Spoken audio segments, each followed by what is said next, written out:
Generative AI, it feels like it just exploded out of nowhere, right? Like it's changing absolutely everything overnight. But what if I told you this brand new technology is actually a dream that's thousands of years old? Well, that's what we're going to do today. We're going to trace the incredible story of AI all the way from ancient myths to modern machine learning. So let's just dive right into that big question. Is generative AI really a new thing? I mean, it is everywhere. It's in all the headlines, it's all anyone's talking about. But the real story, well, its roots go way, way deeper than you probably think.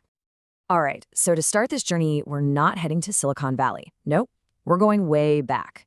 Think ancient Greece.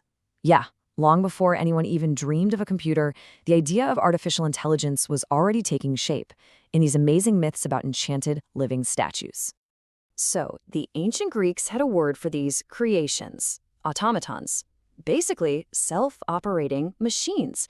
And you gotta understand, this wasn't just some fairy tale. This was a huge conceptual leap. It was literally the first time people started to imagine a world where things that weren't human could, do things on their own. And this right here is the real core of the whole idea. See, the goal was never just about making a statue that could move its arm. No way.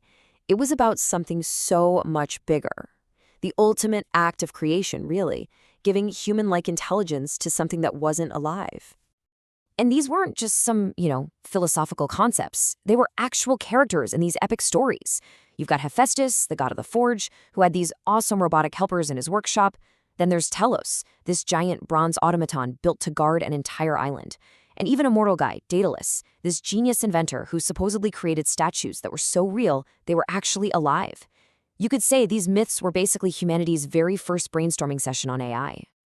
Okay, so let's hit the fast forward button. We're going to jump ahead a couple thousand years and see how this ancient philosophical dream started to turn into actual real-world science. So a huge moment in this story is the Turing test. See, for a long time, people were stuck on this impossible question. Can a machine truly think? But Alan Turing was brilliant. He just sidestepped that whole debate and asked something much smarter. Can a machine behave in a way that you can't tell it apart from a human?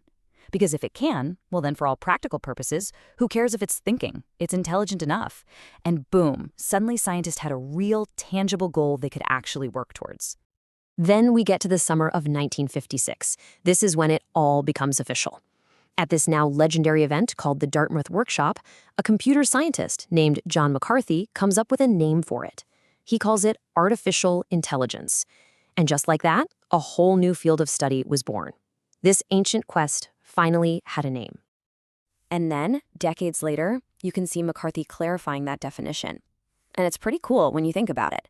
That ancient dream of living statues had finally, officially become a modern scientific mission. The science and engineering of making intelligent machines. Okay, but here's the thing. AI is a huge, huge umbrella term. So to really get what's going on right now, we have to draw a really important line in the sand. We need to separate the kind of AI we've had for a while from this generative AI that's making all the waves today. All right, so here's the breakdown. Traditional AI, it's all about solving specific problems using a set of rules. Think about your email spam filter or your GPS mapping out the quickest way to get somewhere. It's analytical. It solves puzzles. Generative AI, on the other hand, is built to create stuff. It doesn't just analyze, it generates brand new text or images or code, all based on the patterns it learned from a ton of data. So really, it's simple. One is a problem solver and the other is a creator. And this brings us to, well, probably the biggest question on your mind.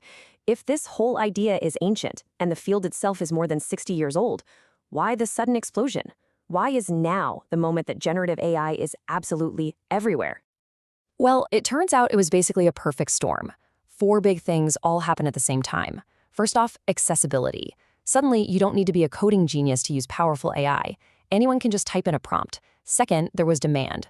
The whole world went digital, especially after the pandemic, and that created this huge appetite for exactly these kinds of tools. Third, people saw the value, immediately. They realized, hey, this can make me more creative, or this can make my job way easier. And finally, you have investment. We're talking about a tech arms race here, with companies pouring billions and billions of dollars into this, making the models better and faster literally every single month. So where does all this leave us? What's next? Well, the most important thing to remember is that this moment, it's not the finish line, not even close. It's more like we're just caught in a current of a really fast-moving, constantly changing river of technology. And it's kind of funny. We can go right back to the ancient Greeks for the perfect way to think about this. A philosopher named Heraclitus said, "You can't step into the same river twice."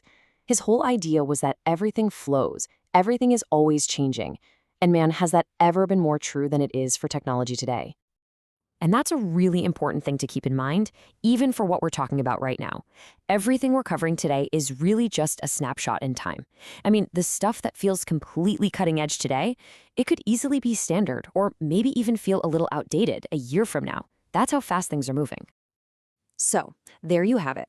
We've gone from these ancient myths about living statues all the way to the incredibly powerful AI tools that are literally in our hands today. It's a dream that took thousands of years to come true, and now it's here. And so that leaves us with one last big question to chew on. As this powerful river of technology keeps flowing, where do you think it's taking us next?